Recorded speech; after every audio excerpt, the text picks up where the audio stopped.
Tonight, the U.S. urging calm as the Middle East teeters on the brink of a regional war. All parties must refrain from escalation.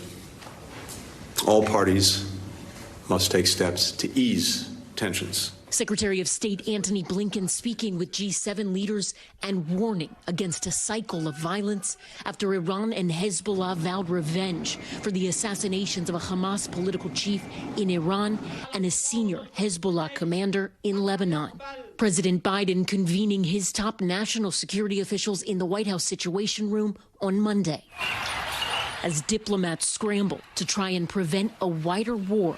Life in the country at the center of it goes on, even though few Israelis doubt Iran's threats of severe punishment. I think next time it will be stronger and scarier. Meanwhile, in Gaza, Israel's attacks have not let up. A strike near Al-Aqsa Hospital killed 4 people. One woman crying and kneeling next to her son's body, kissing his feet as she's pulled away. Enough.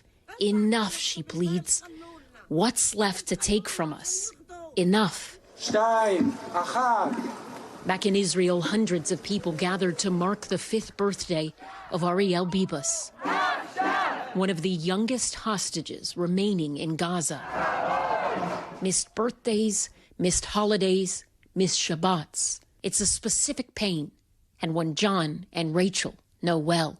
I mean, Hirsch is a laid-back, happy-go-lucky, very good-humored person. Their son, 23-year-old Israeli-American Hirsch Goldberg Poland, was attacked and abducted at the Nova Music Festival. We're just doing every single thing that we can possibly think of to try to save our only son and all of these other people. A new ceasefire and hostage deal seemed close in July.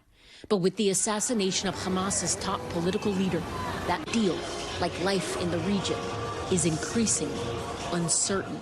I'm clutching for hope that, there's going to be a response. Everybody will say, okay, we've gotten it out of our systems now, and we're going to all parties lean in for the good of the region, for the good of the hostages and their families, for the good of the innocent, suffering people of Gaza, and our leaders will be pushed to lean in and bring some calm to this region. All right, Ellison Barber joins us again live from Tel Aviv. Ellison, let's go back to that air base strike we talked about at the beginning. The White House has just responded, I understand?